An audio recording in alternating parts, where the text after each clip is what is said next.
All right. Hello, everyone, and welcome to the EDI School District Lead Training Webinar. I'm sure most of you are familiar with Zoom, but if in case you aren't, you would see ultimately this toolbar up on your window. You'll have the opportunity to be able to use the chat, raise your hand, use the Q&A function, and there are some audio settings off to the left-hand side that you can take a look at. Amanda did drop in a support link earlier in the chat that if you didn't see but do need support, please feel free to just ask and we can send that. A lot of times with Zoom, if it's not working, close and reopen is typically the best bet, but we can try and help you with anything like that. So just let us know if you have any issues hearing us, seeing us, or anything along the way, and we'll try to support you. All right, Amanda, I'll let you flip over to the intro slide there. I will start with introductions. My name is Brandon Schulmeister, and I work on the Check and EDI projects. I'm joined by the whole EDI team, starting with Barry Forer, who is our scientific lead, Merritt Gilbert, who is leading the EDI, and Amanda Chow, who many of you who would have participated in the check this past couple of months, you would have been able to interact with her. She's also supporting the EDI too. The webinar today should take approximately 1 hour with time for question period at the end. So please feel free to type in your questions into the chat or Q&A sections throughout the presentation. We'll aim to answer those questions at the end. The webinar is being recorded and will be made available on the EDI administration blog once it's up and running. Our work at UBC, specifically the Vancouver campus, takes place on the traditional, ancestral, unceded territory of the Musqueam people. We offer sincere appreciation and gratitude to the Musqueam Nation for allowing us to work and study each day on their traditional territory. I want to respectfully acknowledge that I'm zooming in from the traditional unceded territory of the Squamish and Tsleil-Waututh nations, where I live and work.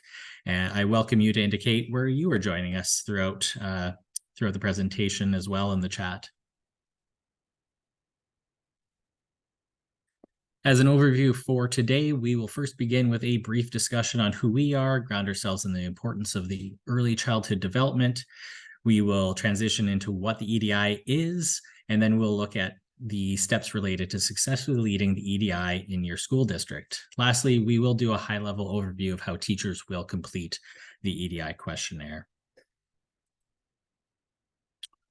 The Human Early Learning Partnership is a collaborative interdisciplinary research network based at the University of British Columbia that focuses on child development. Our vision is one that really connects us all, and that is all children thriving in a healthy society.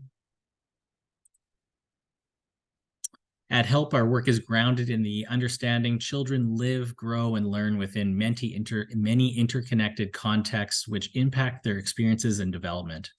At HELP, we talk about this impact being from society to cell. These models help provide a perspective on the various influences on children's lives. One is from HELP and the other is from the First Nations Health Authority.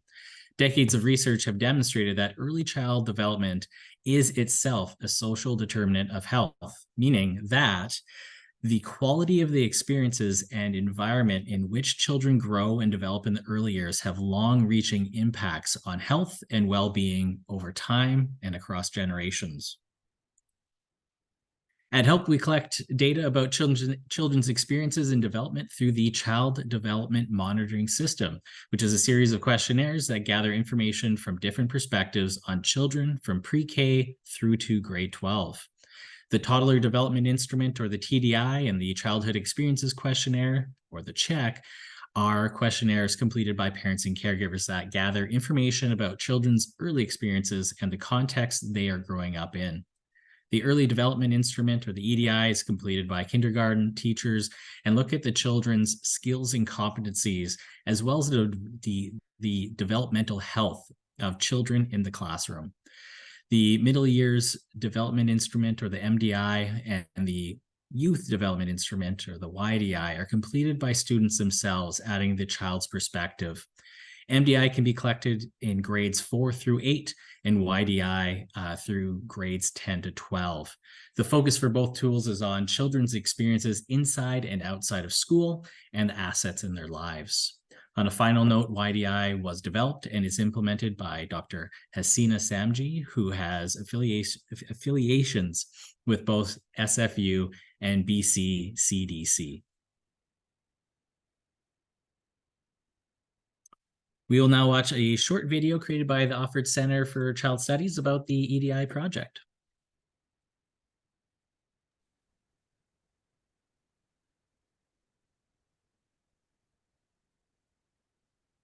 A child's early years of life are incredibly important. What happens during the first 5 years has lifelong effects. That's because the brain develops rapidly during these years and changes based on a child's experiences. If children receive good quality stimulation, support, and nurturance during these years, the brain will develop in healthy ways, giving children a strong foundation for future success. Sadly, not all children have positive experiences during these crucial years and lack the stimulation, support, and nurturance needed for the brain to develop in the healthiest way possible. That means there are more challenges for these children as they grow. Many later problems, including school failure, antisocial behavior, teen pregnancy, obesity, high blood pressure, depression, coronary heart disease, type 2 diabetes, premature aging, and memory loss, can be traced back to early childhood. But if we help children and families early on, we can avoid many of these negative outcomes thanks to the brain's ability to easily change and adapt at this stage, something that becomes much harder as we age. Investing resources during this unique window of opportunity provides the best return on investment, with governments receiving between $4 and $8 back in benefits for every $1 spent on early childhood programs. That is why knowing how our young children are doing is so vital for their future well-being. If we don't know how children are doing, we can't identify any problems. We can't effectively help them, and we won't know if things are getting better or worse. To stay informed about children's early development, communities across Canada and around the world are using the Early Development Instrument, or EDI for short. The EDI is a teacher-completed questionnaire developed by Drs. Dan Offord and Magdalena Janis at McMaster University in Hamilton, Ontario, Canada. The EDI measures kindergarten children's ability to meet age-appropriate and developmental expectations across 5 general areas: physical health and well-being, emotional maturity, social competence, language and cognitive development, and communication skills and general knowledge. Teachers are best suited to complete the EDI because they know the range of appropriate child behaviors and skills within a school setting. And by the time they complete the EDI in the second half of the school year, they have had plenty of opportunity to see how each child learns, plays, and interacts with other children. After teachers complete the EDI on each individual child in their class, the results are grouped together to give a snapshot of how children are doing across schools, neighborhoods, cities, or even provinces and countries. Children who fall below the standardized EDI cutoff scores are referred to as vulnerable. Research shows that these children are more likely to experience poorer outcomes later in life, academically, emotionally, and in their relationships with peers. Focusing on strengthening the areas in which children are vulnerable allows schools, communities, and governments to make decisions on how to best support early development. Schools may be good at recognizing individual children who struggle, but without knowing the major areas of strength and weakness in the school and community, there can be no action to help all children.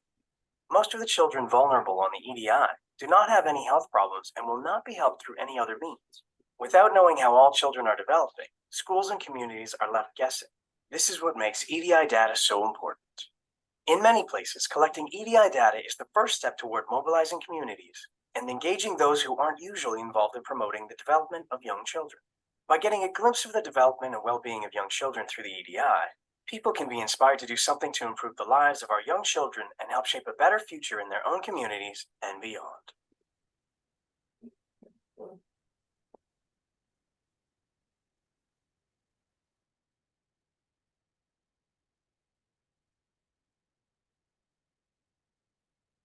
Thanks, Amanda. The EDI is a population level research measure that is, which is different from individual assessment. Whereas individual assessments assess one child and may lead to a report used by parents or schools to develop a treatment plan or an individual education plan, population level monitoring assesses populations of children, creating reports based on groups of children used by school districts, government, and community partners to generate programs or make funding decisions for all children. The EDI is not a diagnostic measure and should not be used for an individual child assessment, and the EDI is not a teacher or school evaluation. The intention of the EDI questionnaire is to reflect the development of the whole child. These are the 5 scales or areas of the EDI that you heard about in the video. Completed EDI questionnaires are grouped together to give a snapshot of how children are doing at the school district, neighborhood, and then ultimately the provincial level. It measures the rate of developmental vulnerability in populations of children. Now, when we say vulnerable, we mean that without additional support and care, a child may experience future challenges in school and beyond. Children who score below the vulnerability cutoff on an EDI scale are said to be vulnerable on that scale of development. Research has demonstrated that the cutoffs have tremendous predictive capabilities. Being below the cutoff in kindergarten has a direct relationship to children's outcomes in the later grades. EDI scales measure 5 domains of development, and each scale is made up of a set of subscales. Here we can see the physical health and well-being scale. Along the top of this slide in green are the 3 subscales, which include physical readiness for school, physical independence, and gross and fine motor skills. The social competence scale has 4 subscales. Items included here are things like children's ability to get along with their peers, being cooperative, accept responsibility, follow direction, and their eagerness to explore new things. The emotional maturity scale has 4 subscales and includes items such as children's helping behavior. Is the child distractible? Do they get into fights? Do they seem worried? Or do they potentially cry a lot? This is the language and cognitive development scale. You can see the 4 subscales along the top, which include items such as ability to handle a book, interest in reading, the ability to sort and classify as a few examples. Communication skills and general knowledge is the only scale without subscales, and it looks at communication in English and the child's awareness of the world. Because the scale is looking at communication in English language learners tend to show greater vulnerability on the scale. However, we know from research that for ELL students, these vulnerabilities lessen over time as children adapt to the school and the language of instruction. In Canada, EDI data has been collected in all but one of the provinces and territories, and at this time, there are EDI data collected for over 1.3 million children in Canada. The EDI is also collected in several international jurisdictions. This graphic shows the data collection history of the EDI in British Columbia. The EDI is province-wide with 59 school districts participating. To date, we have collected data on over 330,000 kindergarten children in BC since 2001. As you can see, we group data collection periods into what we call waves, which can encompass 2 to 3 to 4 years. We invite school districts to participate in waves depending on the size of their kindergarten enrollment. Smaller districts may participate more frequently to ensure that the number of children covered in the neighborhood is large enough to be reliable and to track meaningful change over time. Whereas larger school districts participate only once in the wave because their numbers are sufficiently reliable. Your school district is actually participating in the second year of Wave 9 coming up here. We released EDI Wave 8 provincial data back in December of 2022. Wave 8 the data collected in Wave 8 was from 2019 to 2022, which is a collection of really just before the pandemic and then also through the pandemic.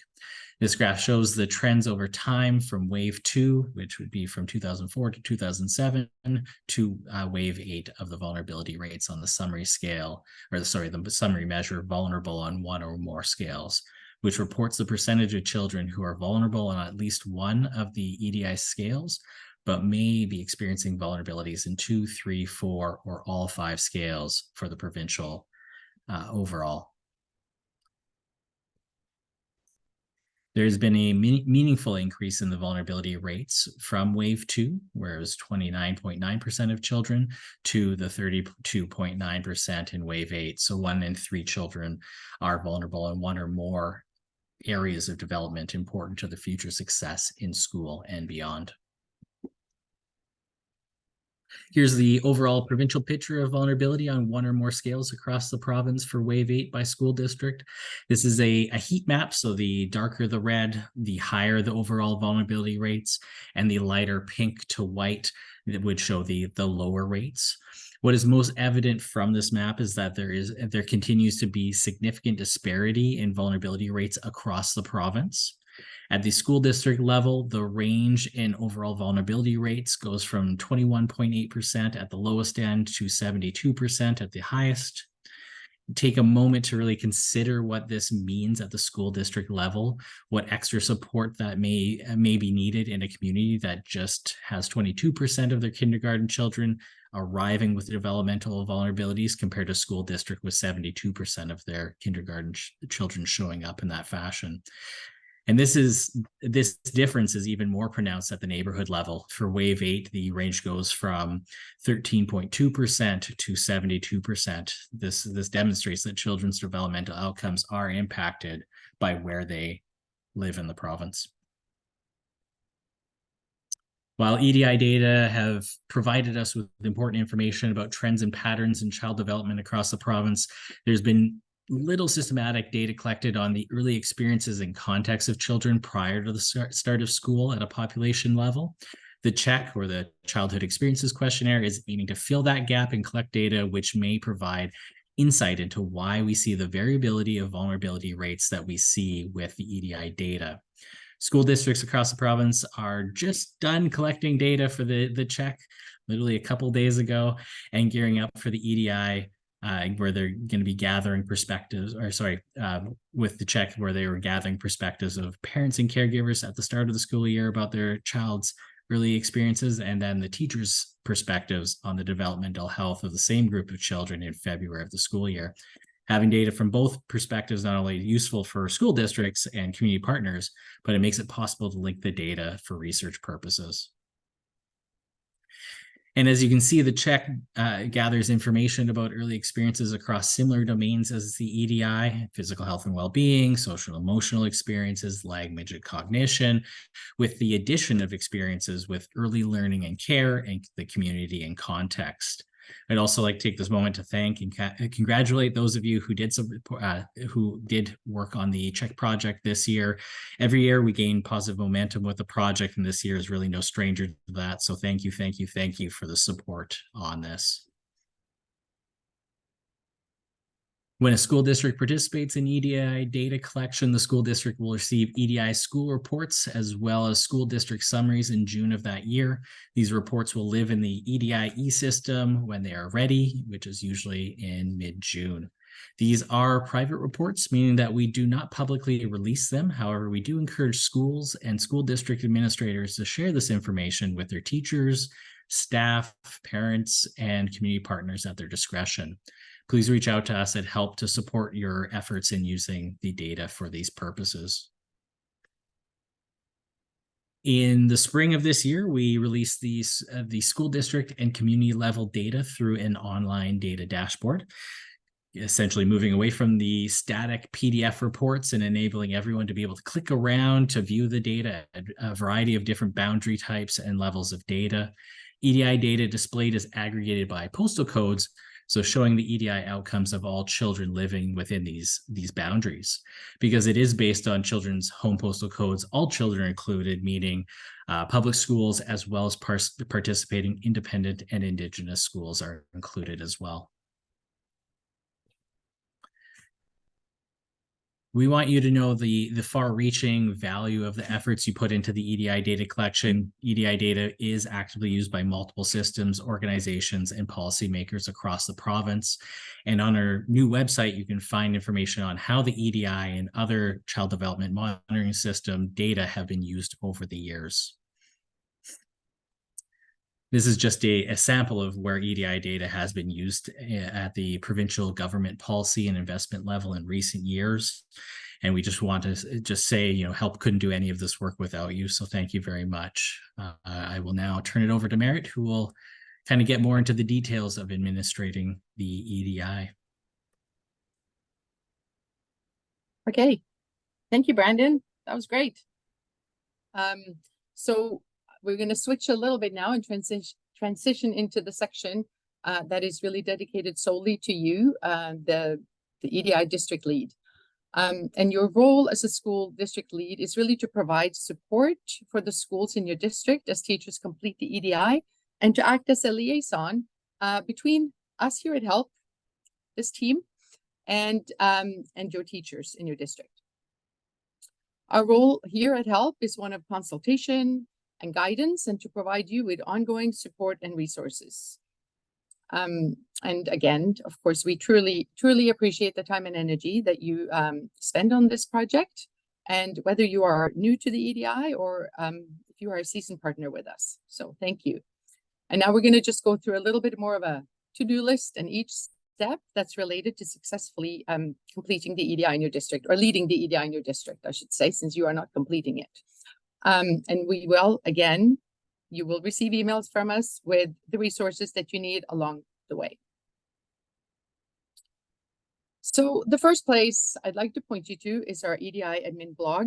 It's another website, but it is really going to be your one-stop shop for accessing all the resources that are related to completing the EDI in your school district. So this includes all the important dates, reminders, checklists, parent letters, etc. So Amanda just added that link in the blog or in the chat, and I would really recommend that you bookmark this for ease of access for later. And again, we will let you know when it's a good time to share resources with the schools. Okay, so let's do a little bit of a month by month here. And since we are already in November, as a district, there's a couple of things we're going to ask of you. And the first is really to just think about the format of teacher training that you would prefer in your district. And this is because teachers who are new to the EDI questionnaire are required to attend standardized training to ensure that high quality information is being collected across the province. So of course, there are two options that we offer for this, or one is your district can take the lead and offer their own in-person district-led training webinar, or you can ask your teachers to participate in one of the two webinars that we will host here at HELP. And of course, if you were to decide to host your own district-led webinar, we will provide you with the course slides that we will show you here, and a few of them a little bit later in this webinar.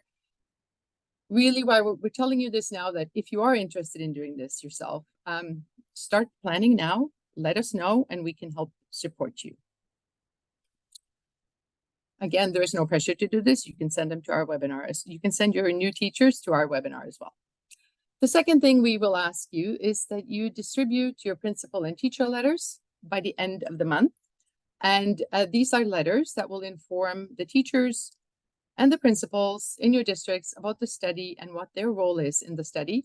And it will also introduce teachers to us here at HELP in case they have any questions or concerns about the project. And then the next thing will be to, in the first week of December, we will send you information about login information to our EDI system, which is really our the electronic system which the teachers will log into to complete their EDI questionnaire. It's our data collection system. If you are not already familiar with our system, we do have a brief webinar recording that we would be happy to share with you that shows you how to navigate the system and what it looks like from a teacher's perspective.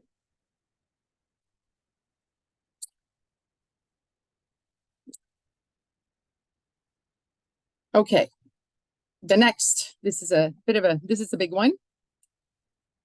Early December, we will ask you to distribute parent, guardian, informed passive consent letters home to the parents. And it's really essential here that these letters are distributed prior to the winter break to ensure that parents have a full 4 weeks to learn about the study, ask questions, and decide if they would like to withdraw their child from the study. And this timeline is also required by our research ethics board here at UBC. So by getting the letters out before the winter break, teachers really will be able to start this filling in their EDIs on February 1st when the survey opens. Of course, if the letters are sent out late or later, teachers won't be able to start the EDIs maybe at the beginning of the month, but adjust the time accordingly. So what we ask is that you coordinate with your school administrators or teachers and ensure that these really have been sent out all the way home to the parents. It's really a good idea every year to follow up with each school and make sure. We've experienced confusion that can arise when it is unclear who is sending the letter home and home with the students. So just really, let's just make sure the letters actually make it to the parents. Another thing to note here is that if you have new teachers or teachers who have been on leave who are returning to the classroom, it's required that they have been teaching their class for at least 30 days leading up to the completion of the questionnaire. And this is really to allow the teacher to build a relationship with their students prior to filling out the EDI. So, for example, if a teacher returns from leave on January 15th, they will be able to fill out a questionnaire for their class after February 15th. So just make sure there's a month there. And also, of course, barring the fact that the parent letter has gone home no later than January 15th. Another thing to note, distance education classrooms that do not have regular classroom time should not fill out the EDI questionnaire on their students. Teachers in those circumstances really don't have the same ability to build a good relationship with their students in order to properly fill out the questionnaire. And then lastly, we will also share an EDI fact sheet with you that you can, it's sort of a 2-pager where you can, that we ask that you post on your district website or to bulletin boards, or also send home with the kindergarten students to their parents.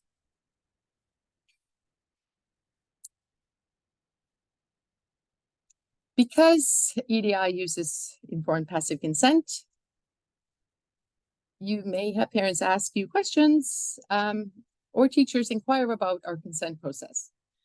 So we do have a webpage that we dedicated to describing our protocols and our processes that we have in place around safeguarding data and for any inquiries that are related to security of personal information. And Amanda's also posting this in the chat right now. And if you have any questions or concerns, please reach out to us. We have all the resources. We are used to answering these questions. And please also send parent queries to us as well. I think the most important thing to stress is if a parent or caregiver really does not want their child to participate in the study, they simply need to inform either the teacher or the EDI team here at HELP by emailing us, and we will withdraw that student from the project.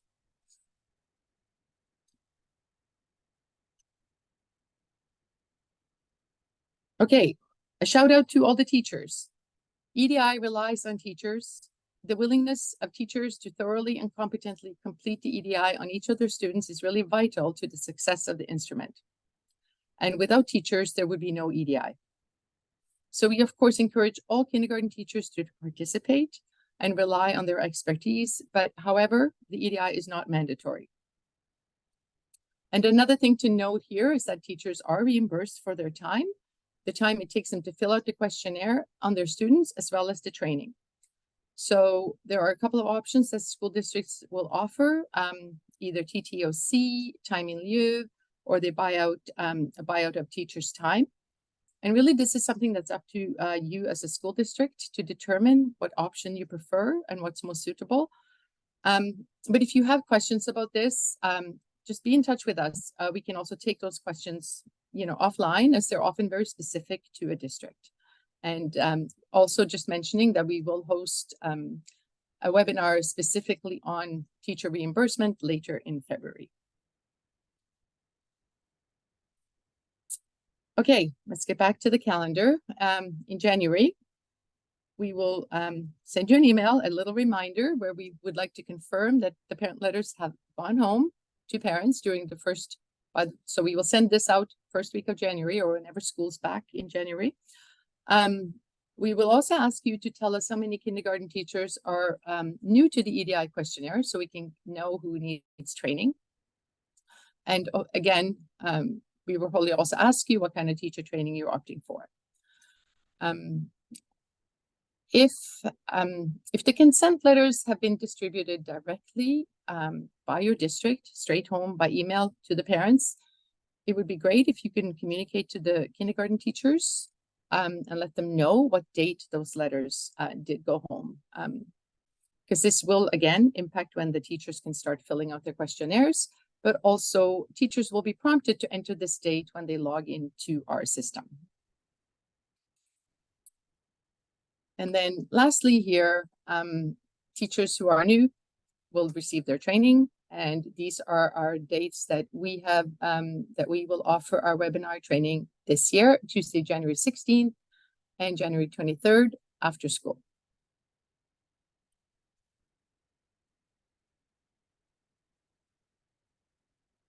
February 1st, we will open the EDI and teachers can start filling out their questionnaires. And we will keep it open until March 10th at midnight. Then again, like I mentioned before, there'll be a teacher reimbursement webinar on the 15th of February. That will only be half an hour, but this is where we will cover all the required steps to complete an invoice for teacher reimbursement. And if you have any questions about this, again, just send us an email. I'm just also mentioning here that in order to fill out that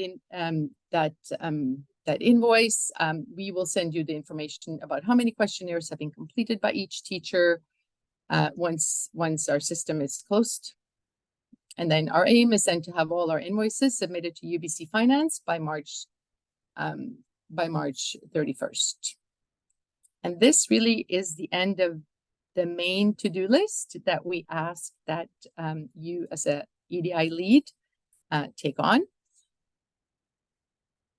Merritt, I'm going to jump in really quick. Helena just actually asked a question, and I thought I'd just answer it now as kind of comes around when you brought it up. She just asked what would happen if a new teacher was coming into the kindergarten position in February. Just as we kind of mentioned before, there's two really things that are riding on the ability for that teacher to complete a questionnaire. One is the consent letters have been home, and parents and caregivers have been given 4 weeks to be able to consider the participation in the study itself. And then also having that same 4 weeks for the teacher to be able to start building those relationships with the students, start being able to observe those skills and competencies that they'll be able to, or that they'll be asked about on the questionnaire itself. And it does create, a bit of a tight timeline in this given, like in this very specific circumstance. If someone was to start on February 1st, you're looking at them being able to start on March 1st. It does give them 10 days to be able to complete the questionnaire, but we would just lean on what they believe would be possible in that scenario. It's not obviously a requirement of them to do that. But if you do have any unique circumstances like this come up, just let us know. Send us an email and we'll be able to kind of walk through what that might look like and see what the possibilities are. We obviously don't want to add additional stress to a brand new teacher coming into the classroom by any means, but if it's possible, we'll figure out what that'll look like and ensure that they also receive the training that they might need and the support that they might need before actually filling out the questionnaire. Oh, thank you. Great question. Okay. And we can take more questions once we have gone through all the slides as well. This is great. We are now just going to sort of jump into the final section of this webinar. And should we take one more question on training? I just saw there was one pop up in the Yeah, I was just typing. I can answer it. Yeah, so only teachers new to the questionnaire would attend our help-led training webinar.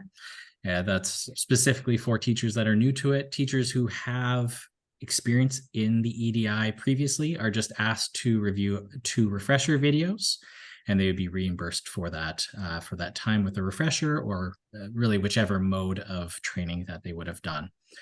So they would only have to do that refresher. And that refresher pops up when a teacher logs into our e-system. So that's that shouldn't take too long and is probably good for anybody who has done it in the past. It for sure has been a year, if not more, since the teacher did the EDI. So we highly recommend that teachers do the quick review webinar. Absolutely. Thanks, Brenda. Okay, Oh, second, I see there's one more Yeah. question, sorry, that in the Q&A. Should we address it now or? Oh, yeah, I can do that. Yeah, we had a question about how do teachers know which students have not been given permission to participate? Is there a master list that teachers log into? So when teachers log into the e-system for the first time, it'll be right at the beginning of January where they'll get the a password reset email where they'll set up a password and be able to enter into the system. They're going to be met with their class list. And if any student has been withdrawn, because there's so many different routes that a student could be withdrawn, they could contact us. We could have a family contact the help team. They could contact you. They could contact the school. They could also contact the teacher. Less important on the teacher side for this, but the student will still be in their class list and there'll be a little badge beside their name that says withdrawn, and they won't be able to fill out a questionnaire for them. So we actually had that added into the system a few years ago just to ensure that if a child was removed out of the classroom, but a teacher didn't know, they weren't going to add them back in and potentially have a questionnaire filled out for them. So it's just kind of a way to ensure that that doesn't happen, but they will get to see that. I would also like to mention just that we will also cover that when we do our training webinar with the teachers. Yeah. So this is one thing that is covered in both the short video as well as in our training webinar, how to withdraw a student, because you know, if a parent does not want their child to participate, then we don't ask any questions. We just withdraw the student right away. And we ask the teachers to do the same if that's, but many parents are also very comfortable just emailing us directly. So yeah, and we will add all these links and we can send you an email with the recording when we are done the webinar today. Okay. Great. These are great questions. So we're just going to take a quick look at some of the more high-level tips for how a teacher will complete the EDI questionnaire. And this is really what's part of our standardized training. The training slides with the content that actually comes from the Offered Center. And this is really just to ensure that teachers are provided the same training nationally and internationally. The only thing I'm going to cover before I pass it on to Amanda is just a little bit more about the importance here of privacy of children, families, and teachers, and how that is paramount. So just want to, do you want to go one more slide, Amanda? Thank you. With this in mind, really important here that we do have the protocols in place for safeguarding EDI data, and that help follows the highest standards available to ensure personal information is secure. And we already shared this link to our privacy and ethics webpage. Again, EDI project is approved by the UBC Research Ethics Board here on campus, and all information that is collected is kept confidential and personal identifiers are stripped from the data. We also ask that teachers and districts to keep children's data secure by keeping, for example, your EDI login to the e-system, your password secure. So this ensures that only the teachers have access to the completed EDIs. And if you forget your password or a teacher forgets their password, there is a password reset button that can be that you just click on, and it will send you a link where you can reset your password. It will be sent to your school district email address. And of course, we also encourage teachers to delete or shred any documentation or any documents that they have used to help complete the EDI. We here at HELP delete all the data on the EDI once the study has been rolled out sometime in the spring. And again, we encourage you to direct all parent and guardian questions to us. We have many resources and we are very happy to answer them. So with that, I'm going to pass it to Amanda to go over what teachers need to have in order to start the EDI. Thank you, Merritt. So let's look at what teachers need to start filling out EDIs. So as mentioned already, teacher training is required for teachers who will be completing EDI questionnaires. Teacher training is important because high quality data is critical for reliable reporting to school districts and communities. The way we collect high quality data is from teachers who are trained and confident when filling out the EDI. Following training, teachers are encouraged to log into the EDI system, which will be emailed, they will get their login information emailed to them. And once they log in, they should review their class lists, cross-referencing with their attendance records. We ask that they have the EDI guide and teacher's manual on hand so that they can complete the EDI questionnaires for their class efficiently and accurately. And these will both be available on the administration blog. Since the questionnaire is completed online, we recommend that they find a place with good internet connection and use Chrome, Firefox, or an updated version of Internet Explorer. The first section of the EDI questionnaire asks demographic questions about the student. So we advise teachers have student records on hand. Some of this information will already be pre-filled from the My Education BC upload, but we recommend teachers review these responses for accuracy. And we will explore this section shortly. We also recommend that teachers become familiar with both the EDI Teacher's Manual and the EDI Guide prior to filling out questionnaires, and that they have them available while they're filling out the EDI. The Teacher's Manual provides step-by-step instructions to complete questionnaire online in the e-system, and the EDI Guide provides more detailed information about each question within the questionnaire. The e-system will allow teachers to start filling out questionnaires for their students on February 1st and will close on March 10th. And each questionnaire takes approximately 20 minutes to complete, and teachers will complete one questionnaire per student. After completing the questionnaire for a few students, it should take teachers closer to 10 minutes per questionnaire, as they'll be more familiar with the questions and response options. For this reason, we recommend that teachers complete all questionnaires in one sitting. We let teachers know that when completing the questionnaire, their responses should be based on observations of students' current developmental status. The exception to this is Section C, which explores social and emotional development. Here, responses should be based on their observations of the child now, but they should use the time since the beginning of the school year as a frame of reference. When completing the questionnaire, we ask teachers to not compare one child to another, to trust their initial response, to observe objectively, to reference the EDI guide, and to refrain from using don't know as a response option. Too many answers with don't know as a response will not be considered valid and will be excluded from analysis. If teachers have not seen a child exhibit a particular behavior since the beginning of the school year, the correct answer would be never or not true, and not don't know. Now we will do an overview of the demographic section.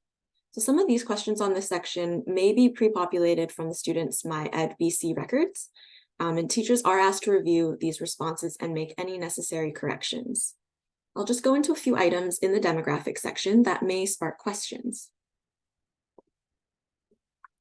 So teachers will be asked if the student has a special needs designation.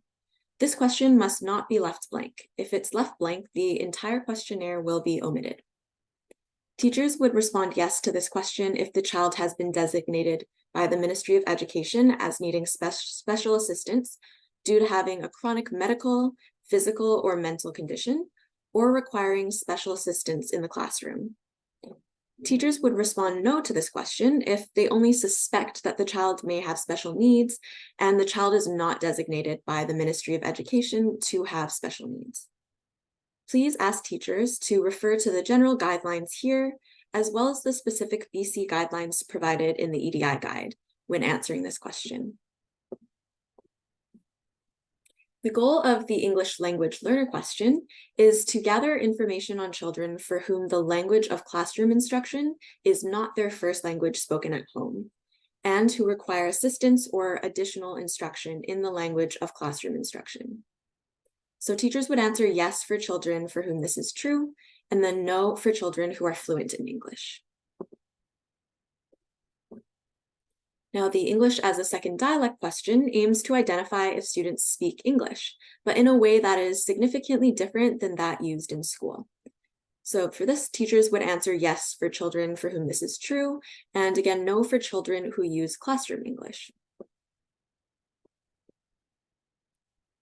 The French immersion question is an opportunity for the teacher to indicate if the class they are teaching is a French immersion class. And regardless of whether or not they are teaching a French immersion class, the teacher will answer the EDI questions based on their observations of the child's ability in English. So if the teacher has a French immersion class and has questions or concerns about this, you can direct them to us for guidance. And question 11 asks about Indigenous identification. So it's important to highlight to teachers that parents or caregivers have the right to identify their child as Indigenous or not, and that the teachers must answer this question based only on what the parents or caregivers have told them or the school. Over the last couple of years, HELP has been building a comprehensive national list of First Nations across Canada. As First Nations become more self-governing and determining, they have begun to use their traditional names, updated spelling, accents, and more. Improvements to HELP's reporting and survey platforms allow for the addition of nations and languages across Canada and the support of special characters and syllabics, and allows for an accurate display of traditional names on our survey platforms. So again, please ensure teachers are not making assumptions. The answer to the Indigenous identity question should only reflect what the parents or caregivers of the child have told the teacher or the school. Please also let teachers know that they will have the opportunity to fill out the teacher profile starting in January when they gain access to the EDI system. So the teacher profile section is voluntary and includes teacher demographic information, questions about previous completion of the EDI, and also their teaching history. Information collected from the teacher profile section is only used for research, planning, and/or evaluation purposes, and no teacher is ever identified. And you and your teachers are always welcome to contact the EDI team if you require assistance or support during any part of the EDI project. And you can find our contact information on this side here. And that brings us to the end of the training webinar. A quick reminder that this webinar has been recorded and it will be available on the EDI administration blog. And we want to thank you for taking time out of your day to attend this training webinar. We so appreciate your attention and commitment to the EDI project. And we really want to reiterate the critical role you play in collecting this information that guides decision-making in our early years sector. We truly could not do this without you, so thank you very much. And now we have time to answer your questions. You can ask again in the chat box or using the question function. Great. Thanks, Amanda. We did have a couple of questions. One did just ask about the refresher videos. They are available on our blog, and they are also available in the EDI system. So when teachers log in for the first time, right on the welcome page, they'll be met with those 2 videos. Also had a question about when do we know how much funds are coming to the school district to plan for release time and reimbursement time allotted. That is very specific to how many questionnaires ultimately would be filled out. So there's a couple of different things. Teachers are reimbursed for their time in training and in their time completing questionnaires. School districts are able to offer, and this is really at the school district's discretion, it doesn't really impact how we reimburse at the end of data collection, but typically it's one of or a combination of TOC time, time in lieu, and then a payout of time, which would be essentially teachers completing the questionnaire and outside of, I guess, class time hours in that sense. So those types of options are really up to the school district based on what's available and what is going to work best for their school district. As it relates to the specific number that we would actually be reimbursing, we'd be waiting until the end of data collection to see how many questionnaires is completed by each of the teachers, and then ultimately what the training that they participated in, and you'd be supporting us with the teacher rates and such as well. So there's a few different factors that play into it. For if you are looking at specifically trying to plan out how much release time a specific teacher might need, I can provide some more information, well, really to everyone. It's on our blog for that, because it is a bit of a we have a bit of a kind of a calculation, a table that really shows what that would look like for, half a day of reimbursement or a full day of reimbursement when we're thinking of TOC time specifically in February. Whereas in time in lieu, you'd be able to wait until after the reimbursement process, and same with the payout of time. But we can definitely provide some more detailed information so that it can support your planning. And then I think we had one. Oh, sorry. Yeah, we had one about personal information. Oh, yes. Okay. What student information will be asked, and some of it comes pre-populated when teachers log in. I think the one you really need, well, you want to make sure that we have the right birth date for the child. You also want to have a postal code. You do not need an address, but postal code, right? Yeah. And then it's to know whether or not the child has, a special needs designation. Is the child ELL? And whether or not the child is Indigenous or not. And I think that's it. I think it's also how long the child has been in your class and how many days the child has been absent. Yeah. So one thing we'll suggest to teachers as we do the training is maybe you complete all of the demographic section all at once. You're able to very easily go from child to child instead of having to go through a whole questionnaire and only do the first page. You can do all the first pages for the students. Like Merritt said, we do receive a lot of this information from My Education BC. And at that time of the year, it's typically quite complete and should be quite accurate. But if they see anything that might need to be corrected or updated, they would be able to do that. And then absences is the only one where I think you really definitely need to have the record available to be able to note that.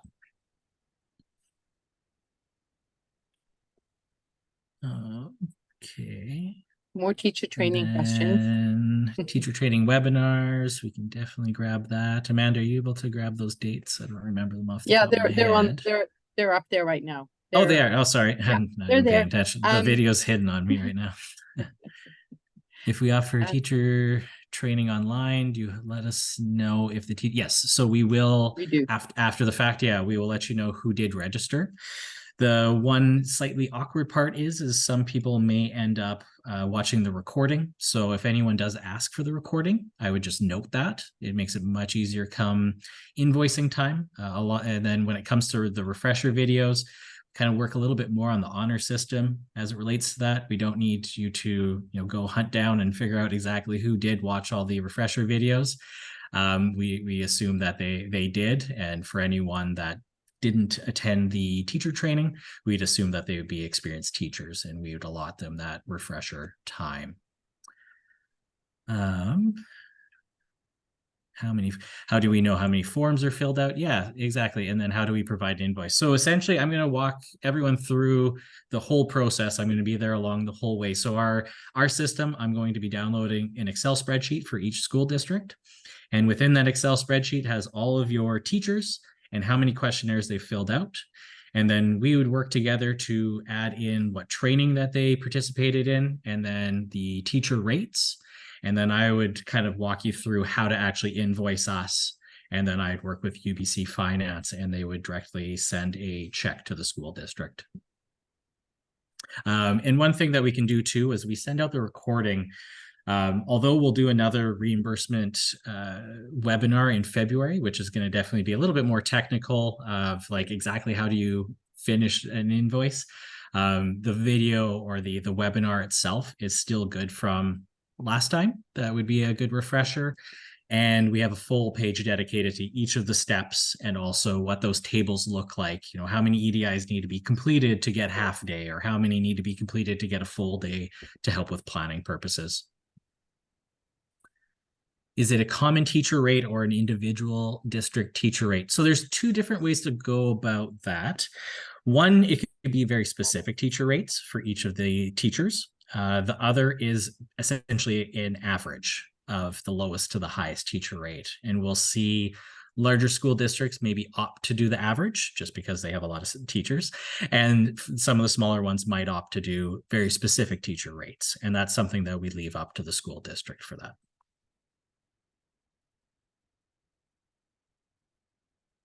Am I missing any? Oh, is there another Q&A? Maybe there is.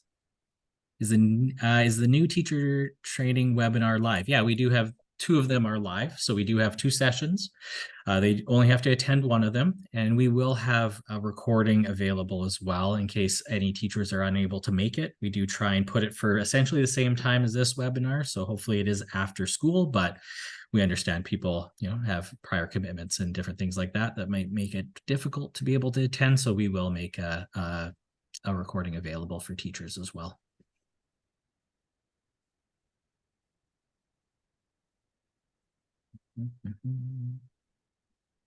We have a couple of more minutes, so fire away if you have more questions. If you have teachers who job share, yes, very good question. Right. Do we ask them to select one to fill? So you can do a couple different things. The only thing that we'd say is don't have both teachers complete questionnaires together. What they can do is they will both get access to the e-system. They can choose one to do it, or they can split up the classroom. And that's really, really up to them on how they would like to handle that process. If they'd like to just have the one teacher do it, that's perfectly fine with us. And our system will differentiate between which teacher completed what questionnaire for the invoicing purposes as well. So yeah, we can definitely walk through that too as those types of scenarios do come up. It's just to ensure that they both use separate logins, or else it'll only show up with the one teacher. But yeah, absolutely. All great questions. And please know we are available for all questions at all times. So as you digest all of this information that we've thrown at you over the past hour, I'm sure some things will come up along the way, but we're happy to help. Yeah, and the best email to actually connect to us is our edi@help.ubc.ca email that was just there. That way, one of us will always answer. Absolutely. You'll get all 3 of us. Don't worry. It's something that is monitored.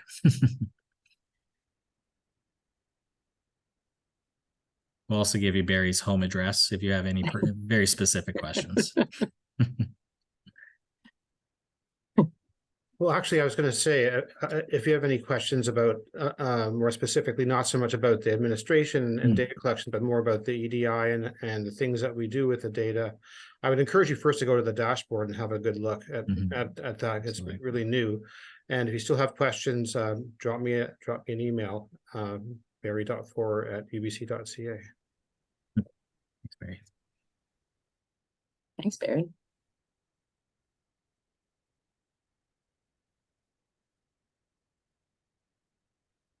Well, all right. We do, yeah, if you have any other questions, feel free to ask. We'll stick on. Otherwise, if you don't have any questions or anything pops up later, you can email us, but feel free to log off. And thank you so much for taking the time out of your day to be able to learn a bit more about the EDI and how you're going to support this work. We really appreciate it and hope you have a great evening.